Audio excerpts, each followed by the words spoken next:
तो आज का प्रश्न, पहला प्रश्न देखिए क्या है। कृष्णदेवराय कहाँ के राजा थे? ए बहमनी, बी चोल, सी विजयनगर, डी पल्लव। तो कृष्णदेवराय एक बहुत ही फेमस राजा थे और वो था विजयनगर साम्राज्य। विजयनगर साम्राज्य कहाँ पर है? ये दक्षिण भारत में है। जो वर्तमान में कर्नाटक राज्य है वहाँ पर विजयनगर साम्राज्य था। बहुत ही फेमस है ये, ठीक है। और इसकी राजधानी जो थी उस समय हम्पी थी, कृष्णा और तुंगभद्रा नदी के किनारे, ठीक है, हम्पी। चलिए कहाँ पर है ये? दक्षिण भारत में है। सेकंड प्रश्न देखिए, प्रसिद्ध संत शेख सलीम चिश्ती कहाँ रहते थे? अजमेर, दिल्ली, लाहौर, सीकरी। तो सलीम चिश्ती रहते थे डी सीकरी में, ठीक है। देखिए शेख सलीम चिश्ती जो थे ये किसके समकालीन थे? ये अकबर के समकालीन थे। जब आप अकबर वाला सीरियल देखते हैं तो उसमें देखते हैं कि उनकी माँ इवन अकबर बार बार मिलने जाया करते थे शेख सलीम चिश्ती से, ठीक है। या कोई सलाह लेनी होती थी या कोई भी प्रॉब्लम होती थी तो उनसे मिलने जाते थे शेख सलीम चिश्ती से। अगला प्रश्न देखिए, निम्नलिखित में से किस भाषा को दिल्ली के सुल्तानों ने संरक्षण दिया? उर्दू, अरबी, फारसी, तुर्की। तो दिल्ली के सुल्तानों ने जिसे संरक्षण दिया वो है फारसी। अगला प्रश्न, भारत में गुलाम वंश का संस्थापक कौन था? कुतुबुद्दीन ऐबक, कैकुबाद, इल्तुतमिश, बहमन शाह। तो गुलाम वंश का जो संस्थापक था वो था कुतुबुद्दीन ऐबक। चलिए यहाँ पर एक चीज डाल देते हैं, आपने जो फर्स्ट पार्ट है उसमें देखा था जो भारत की पहली सुल्तान कौन थी? महिला सुल्तान रजिया सुल्तान थी। वो किसकी बेटी थी? इल्तुतमिश की बेटी थी। कौन? रजिया सुल्तान। अगला प्रश्न देखिए, मुगल साम्राज्य के संस्थापक थे अकबर, हुमायूं, बाबर, अलाउद्दीन खिलजी। तो मुगल साम्राज्य के संस्थापक थे बाबर, ठीक है। बाबर का बेटा कौन था? हुमायूं, और हुमायूं का बेटा था अकबर, ठीक है। अगला प्रश्न देखिए, किस मुगल सम्राट को राष्ट्रीय सम्राट कहा जाता है? तो राष्ट्रीय यानी पूरे राष्ट्र में जिसे सम्मान दिया जाता है, तो जितने भी मुगल बादशाह हुए थे उनमें सबसे ज़्यादा महान कौन है? आप जानते ही उसका नाम, पहले ऑप्शन देख लेते हैं, बाबर, अकबर, हुमायूं, शाहजहां। तो सबसे महान कौन है? अकबर। तो इन्हें क्या कहा जाएगा? राष्ट्रीय सम्राट, ठीक है। एक मिनट है, इसका होगा आपका आंसर अकबर। अगला प्रश्न देखिए, फतेहपुर सीकरी का बुलंद दरवाजा किसने बनवाया था? औरंगजेब, अकबर, शाहजहां या जहांगीर। तो बुलंद बातें हैं या बुलंद दरवाजा है, तो ये कौन किसका फेमस होना चाहिए? किसका नाम से जाना चाहिए? अकबर, ठीक है, क्योंकि यही ज़्यादा महान थे, अकबर महान। तो बुलंद यानी महान, एक तरीके से याद करने का तरीका कर सकते हैं, बुलंद यानी अकबर। अगला प्रश्न देखिए, संसार में सर्वप्रथम बारूद यानी गन पाउडर का आविष्कार हुआ था? ए मिस्र में, बी चीन में, सी यूनान में या डी भारत में। तो सर्वप्रथम बारूद का आविष्कार कहाँ हुआ? चीन में, ठीक है। और जो रेशमी वस्त्र हैं इनका अभी जो आविष्कार है वो कहाँ पर हुआ? मलमल के वस्त्रों का, वो भी चीन में ही हुआ है। कागज का आविष्कार भी चीन में। तो यहाँ बारूद का आविष्कार कहाँ हुआ है? चीन में। अगला प्रश्न देखिए, ताजमहल किसकी याद में बनवाया गया था? ये तो मोस्टली लोगों को पता ही होता है, नूरजहां, शाहजहां, मुमताज महल, जीनत महल। तो ताजमहल बनवाया गया था मुमताज महल की याद में। किसने बनवाया था ताजमहल? शाहजहां ने बनवाया था। अगला प्रश्न है, शाहजहां ने ताजमहल का निर्माण करवाया था ए ईंटों से, कंक्रीट से, पत्थर से या संगमरमर से। तो ताजमहल का निर्माण सफेद कलर के संगमरमर से किया गया है। अगला प्रश्न देखिए, मयूर सिंहासन तख्ते ताउस किस के साथ संबंध है, यानी किससे रिलेटेड है? शाह आलम, शाहजहां, शाहनवाज, जहांगीर। ये जो तख्ते ताऊस था, ठीक है, दिल्ली का लाल किला है, उसमें तख्ते ताऊस था, उसे बाद में जो है अहमद शाह ले गया था। तो तख्ते ताऊस संबंधित है शाहजहां से। अगला प्रश्न, तुलसीदास निम्नलिखित में से किसके राजत्व काल में रहते थे? औरंगजेब, बाबर, अकबर या इनमें से कोई नहीं? तो देखिए तुलसीदास किसके राजत्व काल में थे? वो था अकबर। दिल्ली का लाल किला किसने बनवाया है? अकबर, शाहजहां, जहांगीर, शेरशाह? तो दिल्ली का लाल किला बनवाया है शाहजहां ने। देखिए बहुत सारी इमारतों का निर्माण करवाया था शाहजहां ने, काफ़ी फेमस इमारतें हैं, उनमें मोस्टली में शाहजहां ने ही निर्माण कराया था, मुगल काल की जो इमारतें हैं। जामा मस्जिद का निर्माण किसने करवाया था? शेरशाह सूरी, अलाउद्दीन खिलजी, औरंगजेब, शाहजहां? तो जामा मस्जिद का निर्माण भी शाहजहां ने ही करवाया था। अगला प्रश्न देखिए, किस सिख नेता की इस्लाम धर्म न ग्रहण करने के कारण औरंगजेब ने हत्या करवा दी थी? हरगोबिंद, गुरु गोबिंद, तेग बहादुर या अर्जुन देव? तो औरंगजेब ने जिनकी हत्या करवाई थी वो थे तेग बहादुर। ठीक है, चलिए अब आगे चलते हैं। देखिए यदि आप फर्स्ट टाइम पढ़ रहे हैं जीके, ठीक है, यदि मान लीजिए कुछ लोग होंगे जिन्होंने पढ़ी हुई है वो रिवीजन कर रहे हैं, तब तो कोई दिक्कत नहीं। यदि आप फर्स्ट टाइम पढ़ रहे हैं तो मेरा सुझाव रहेगा कि एक वीडियो को कम से कम 2 बार देखिए, तो जब दूसरी बार आप देख रहे होंगे तब आप मोस्टली क्वेश्चंस के आंसर खुद ही दे देंगे। ठीक है।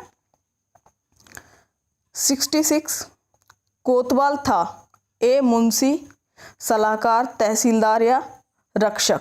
तो कोतवाल या थाने वगैरह से संबंधित शब्द है, तो थाना किस लिए होता है? रक्षा करने के लिए। तो कोतवाल किससे संबंधित है? रक्षक।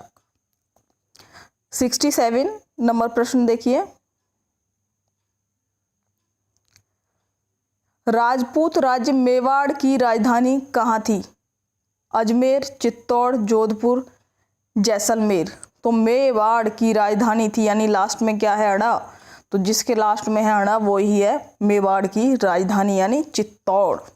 ये कुछ याद करने की ट्रिक्स होती हैं, यानी आप किसी चीज को उससे कनेक्ट करके याद कर लीजिए तो आप भूलेंगे नहीं। अगला प्रश्न देखिए,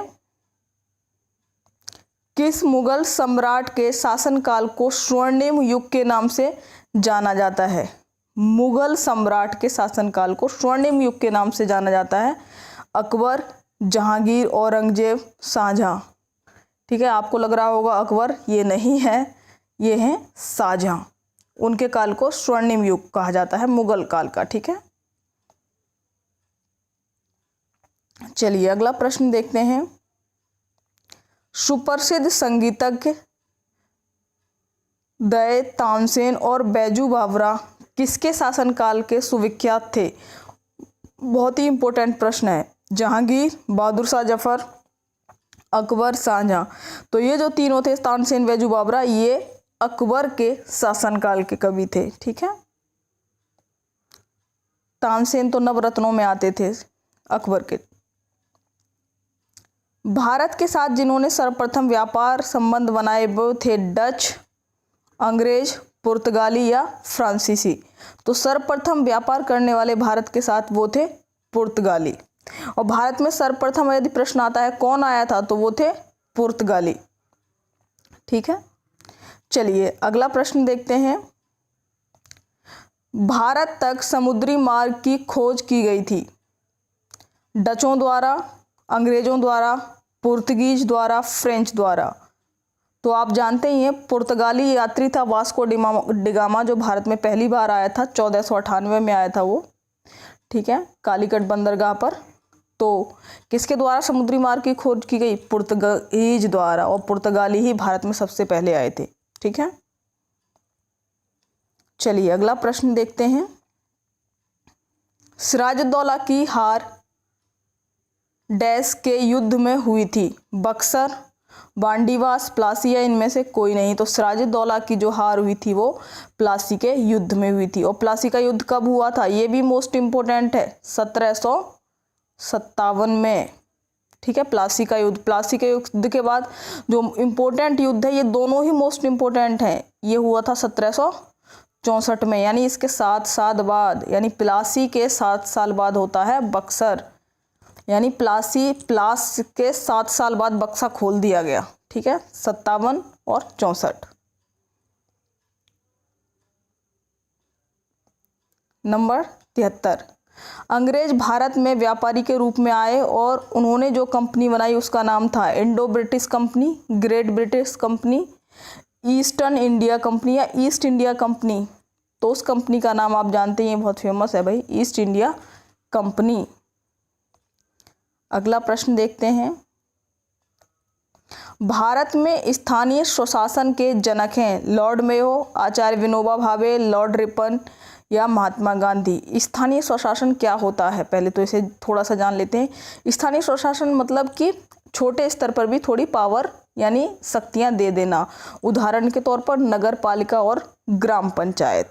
ठीक है, तो इसके जनक हैं लॉर्ड रिपन। भारत में पहला समाचार पत्र किसने शुरू किया? तो भारत में सबसे पहले समाचार पत्र किसने शुरू किया? ए दादा भाई नौरोजी, बी सर सैयद अहमद खां, रविंद्रनाथ टैगोर या जेम्स हिक्की। तो पहला समाचार पत्र जेम्स हिक्की ने शुरू किया। ठीक है, नेक्स्ट प्रश्न देखिए, निम्नलिखित में से कौन भारत का प्रथम गवर्नर जनरल था? Lord Amherst, Lord William Bentinck, sir Charles Metcalfe, Robert Clive. तो प्रथम गवर्नर जनरल जो था वो था लॉर्ड विलियम बेंटिक। ठीक है, अगला प्रश्न देखिए, 1921 में मोपला विद्रोह कहाँ हुआ था? 1921 में मोपला विद्रोह कहाँ हुआ था? असम, केरल, पंजाब, बंगाल। तो मोपला विद्रोह हुआ था केरल में, यानी ल और ल मिल रहा है, मोपला पोपला यानी केरल। ठीक है, चलिए अगला प्रश्न देखिए, निम्नलिखित किस वर्ष भारत में ईस्ट इंडिया कंपनी का शासन समाप्त कर भारतीय प्रशासन का नियंत्रण सीधा ब्रिटिश ताज के अंतर्गत हस्तांतरित कर दिया गया था? 1857, 1860, 1858 या 1872? देखिए प्रश्न क्या है, पहले ईस्ट इंडिया कंपनी आई थी भारत में व्यापार करने और ईस्ट इंडिया कंपनी ने ही शासन करना शुरू कर दिया था भारत पर। ठीक है, उसके बाद आप जानते ही हैं कि 1857 का विद्रोह हुआ, यानी ईस्ट इंडिया कंपनी के खिलाफ विद्रोह हुआ 1857 का। उसके बाद क्या हुआ, जो ब्रिटेन की सरकार थी उसने ईस्ट इंडिया कंपनी से प्रशासन छीन लिया कि तुम सही नहीं कर रहे हो, इसलिए प्रशासन छीन लिया और खुद अब शासन करने लगी थी। तो 1857 के विद्रोह के बाद यानी 1858 में जो है ब्रिटिश मतलब कंपनी से जो शासन था वो ब्रिटिश सरकार ने या ब्रिटिश ताज ने अपने हाथों में ले लिया। चलिए आगे प्रश्न देखते हैं, 1858 में भारत के प्रथम वायसराय एवं अंतिम गवर्नर जनरल कौन थे? Lord Curzon, Lord Lawrence, Lord Dalhousie या लॉर्ड कैनिंग? तो प्रथम वायसराय और अंतिम गवर्नर जनरल, अंतिम गवर्नर जनरल का मतलब है कि उसके बाद गवर्नर जनरल का जो पद था वो समाप्त कर दिया गया, अब वो वायसराय कहलाने लगा। ठीक है, तो वो थे लॉर्ड कैनिंग। चलिए अगला प्रश्न देखते हैं, फ्रेंच इंडिया की राजधानी क्या थी? यमन, पांडिचेरी, मद्रास या कराईकाल? फ्रेंच इंडिया का मतलब है वो इंडिया जिस पर फ्रांस का कब्जा था। ठीक है, तो फ्रांस वालों की राजधानी क्या थी? पांडिचेरी। आज भी फ्रांसीसी रहते हैं पांडिचेरी में। भारत में टेलीग्राफ सेवा सर्वप्रथम किस गवर्नर जनरल के काल में प्रारंभ हुई? Lord Hasting, Lord Dalhousie, Lord Hardinge, Lord Canning? तो जो टेलीग्राफ सेवा थी वो लॉर्ड डलहौजी के काल में शुरू हुई। चलिए अगला प्रश्न देखते हैं, गुरु गोविंद सिंह का जन्म स्थान कहाँ पर है? तो पटना, अमृतसर, नांदेड़ या जालंधर? तो गुरु गोविंद सिंह का जो जन्म स्थान है वो है पटना। ठीक है, और अमृतसर शहर किसने बताया था? गुरु रामदास ने बसाया था। ठीक है, तो ये प्रश्न भी पूछा जाता है। सिखवाद या सिखिज्म का प्रवर्तन कब हुआ? 1000 ईस्वी में, 1500 ईस्वी में, 300 ईस्वी में या 1400 ईस्वी में? तो जो सिखिज्म है उसका प्रवर्तन हुआ बी यानी 1500 ईस्वी में। चलिए अगला प्रश्न देखिए।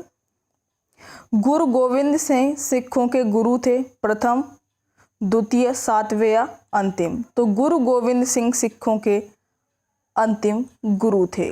ठीक है। या सिख धर्म की स्थापना किसने की थी? तो गुरु नानक ने शुरुआत की थी, और गुरु गोविंद सिंह कहते हैं सिखों के अंतिम गुरु थे। सिख खालसा स्थापित किया गया था। देखिए सिख धर्म शुरुआत किसने करी थी? गुरु नानक ने। ये सिख खालसा की बात कर रहे हैं। गुरु हरगोविंद, गुरु गोविंद, गुरु नानक या गुरु तेग बहादुर? तो सिख खालसा पंथ की स्थापना की थी गुरु गोविंद सिंह ने। ठीक है। अगला प्रश्न देखिए। निम्नलिखित में से महाराजा रणजीत सिंह प्रमुख थे। ये मिसलें होती थी, मिसलें यानी छोटे छोटे राज्य थे पंजाब के, उन्हें मिसल कहा जाता था। तो इसमें पूछा गया है महाराणा रणजीत सिंह किस मिसल के जो है प्रमुख थे? निहंग मिसल, रामगढ़िया मिसल, सुकर चकिया मिसल या दलेवालिया मिसल? तो ये थे सुकर चकिया मिसल के प्रमुख। चलिए अगला प्रश्न देखिए। किस पेशवा को पेशवा के इतिहास में नाना साहेब की तरह जाना जाता है? बाजीराव प्रथम, बालाजी बाजीराव, माधवराव या बाजीराव? तो नाना साहेब की तरह जाना जाता है वो है बालाजी बाजीराव। अगला प्रश्न देखते हैं। शिवाजी सर्वाधिक प्रभावित थे मीराबाई से, हजरत महल से, जीजाबाई से या चांद बीवी से? तो शिवाजी सर्वाधिक प्रभावित थे जीजाबाई से। ठीक है, ऐसे लगा सकते हो, शिवाजी जी पे खत्म और यहीं से जी से शुरू हो गई जीजाबाई। चलिए अगला प्रश्न देखिए। मुगलों के विरुद्ध शिवाजी द्वारा अपनाई गई युद्ध नीति कौन सी थी? सतर्क सेना, बड़ी सेना, राजनीतिक वर्चस्व या छापामार युद्ध? तो उनके द्वारा अपनाई गई जो पद्धति थी वो थी छापामार युद्ध। छापामार युद्ध में क्या होता था? जंगल में लोग छिपे हुए रहते थे और अचानक से हमला छापा मारते थे सेना पर और उन्हें सैनिकों को मार देते थे। तो छापामार युद्ध किसने अपनाया था? शिवाजी ने, मुगलों के विरुद्ध। वह अंतिम हिंदू राजा जिसने हिंदू स्वराज स्थापित करने में कुछ हद तक सफलता पाई थी वह थे छत्रपति शिवाजी, राणा प्रताप, चंद्रगुप्त मौर्य, राणा सांगा। तो देखिए हिंदू स्वराज स्थापित करने की या उससे आप देख सकते हैं ये भी कुछ खास नाम नहीं। चंद्रगुप्त मौर्य तो बहुत ही प्राचीन काल का नाम हो गया है। राणा प्रताप को तो कुछ सफलता मिली नहीं थी, वो लड़ते रहे थे पर कुछ सफलता उन्हें नहीं मिली थी। तो वो कौन सा नाम बचा है? छत्रपति शिवाजी। यानी आप इसी तरीके से भी प्रश्न कर सकते हैं कि भाई ये नहीं है, ये नहीं है, तो कौन सा बचा? वही आंसर होगा। ठीक है दोस्तों, चलिए इसके आगे टॉप 50 हम नेक्स्ट जो है वीडियो उसमें देखेंगे, क्योंकि मैंने कहा है कि कम से कम जो है 100-150 क्वेश्चन टोटल बन जाएंगे हिस्ट्री के, ऐसे ही करीब 100 क्वेश्चंस के आसपास टोटल बनेंगे ज्योग्राफी के, और ऐसे ही 60-70 के आसपास जो है आपके भारतीय संविधान के बनेंगे। तो ये वो प्रश्न हैं जो आपको आने ही चाहिए। ठीक है, यदि आप तैयारी कर रहे हैं, नहीं तो फिर मजाक कर रहे हैं आप अपने साथ। चलिए दोस्तों, इसी के साथ इसको समाप्त करते हैं। Thank you for watching.